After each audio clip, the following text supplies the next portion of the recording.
అందరికీ నమస్కారం.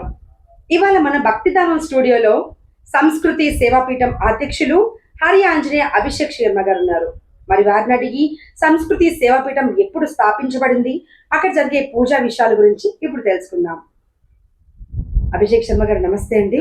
నమస్కారం అమ్మా. చెప్పండి, ఈ సంస్కృతి సేవాపీఠం అన్నది ఎప్పుడు స్థాపించారు? భక్తులకు అక్కడ ఎలాంటి పూజా కార్యక్రమాలు నిర్వహిస్తూ ఉంటారు? వాగర్ధావివ సంపృక్తో వాగర్ధ ప్రతిపత్తయే జగతః పితరో వందే పార్వతీ పరమేశ్వరౌ.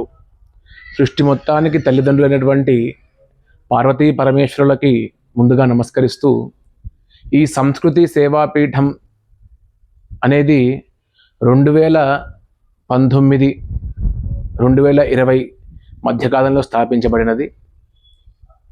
హైదరాబాద్ భాగ్యనగరంలోనే కరోనాకి ముందు ఈ సంస్థ ప్రారంభించడం, ఈ పీఠం ప్రారంభించడం జరిగింది.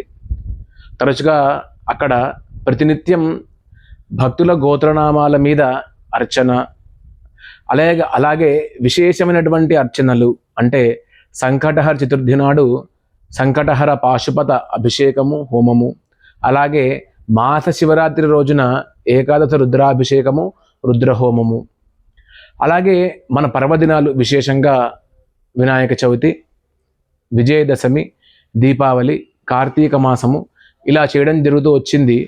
కరోనా కారణంగా కొన్ని రోజులు దాన్ని నిలిపివేయాల్సినటువంటి అవసరం వచ్చింది. మళ్ళా ఈ జూన్ 5వ తారీఖు నుండి మళ్ళా సంస్కృతి సేవాపీఠం ప్రారంభించడం జరిగింది భాగ్యనగరంలోనే. కావున దీనివల్ల భక్తులకి ఏంటి ఉపయోగము అంటే, ప్రతినిత్యము మన గోత్రనామాల మీద కేవలము రోజుకి 20 రూపాయలు మాత్రమే.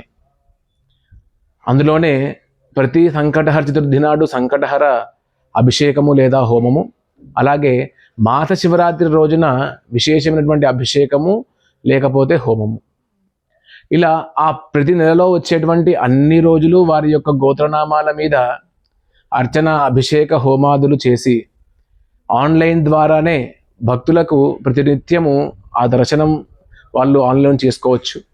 అలాగే మీ పుట్టినరోజు నాడు కానీ, పెళ్లి రోజు నాడు కానీ, అలా విశేషమైనటువంటి రోజులలో ఆన్లైన్ ద్వారానే మీకు ఘన ఆశీర్వచనము ఇలా చేయడం అని సంకల్పించడం జరిగింది. కావున అలాగే మన సంతాన నాగదేవత, మన మెట్టుగూడలో సంతాన నాగదేవత ఆలయం ఉంది. అందులో కూడా నేను ప్రధాన అర్చకుడిని. ఈ రోజుల్లో మనం చూసినట్టయితే సంతానం లేక చాలామంది ఇబ్బంది పడడం గమనార్హం. అలాంటి ఎంతోమందికి కేవలము అక్కడ పూజ హోమాదులు చేసి వారికి సంతానము కలిగేటట్టుగా ఆ సంతాన నాగదేవత యొక్క ఆశీర్వాదము వారికి కలిగి, సంతానం కలిగి అక్కడ వచ్చి ఆ ముడుపులను కూడా తీసేసి మళ్ళా అమ్మవారికి విశేషమైనటువంటి వారి కోరికలు, అంటే సంతానం కలిగితే నేను ఇది ఇస్తానమ్మా అని వారు కోరుకున్న మొక్కులన్నీ కూడా అక్కడ అమ్మవారికి మొక్కుబడులు చెల్లించుకోవడం కూడా జరిగింది. అలాగే ప్రతినిత్యం ఈ హైందవ ధర్మరక్షణ, అంటే ప్రతి ఇంట ఇప్పుడు ఒక గోత్రనామం ఉందనుకోండి, ఆ గోత్రంలో ఉన్నటువంటి ఆ ఇంట్లో వాళ్ళందరి పేర్లు దానిలో వస్తాయి. ప్రతినిత్యం ఆ గోత్రనామాలు చదువుతూ ఉంటారు. మీరు ఆన్లైన్లో చూడొచ్చు. వాట్సాప్లో గ్రూప్ క్రియేట్ చేసి ఏ గ్రూప్, ఏ డివిజన్కి ద్వారా ఆ గ్రూప్ చేసేసి కూడా చేస్తున్నాం మేము. కాబట్టి భక్తులకు అందుబాటులో ఉండేటట్టుగా ఈ యొక్క సంస్కృతి సేవాపీఠం స్థాపించడానికి ముఖ్య ఉద్దేశము. అలాగే నేను తిరుమల తిరుపతి దేవస్థానం శ్రీ వెంకటేశ్వర వేదిక్ యూనివర్సిటీ ప్రొఫెషనల్ని.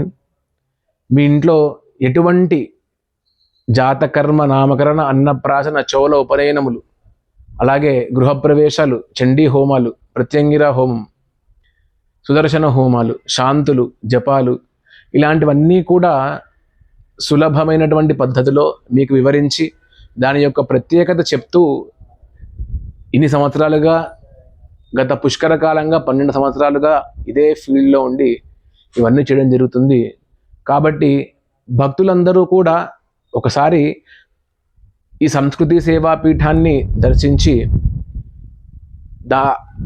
మీకు తెలుస్తూ ఉంటుంది. అంటే దర్శించడం ద్వారా ఏంటంటే, ఓకే వీళ్ళు చేసేటువంటి పూజా పునస్కారాలన్నీ ఏంటి, ఏం చేస్తారు అన్నీ మీకు ఆన్లైన్ త్రూలోనే మీకు అన్ని కనపడుతూ ఉంటాయి.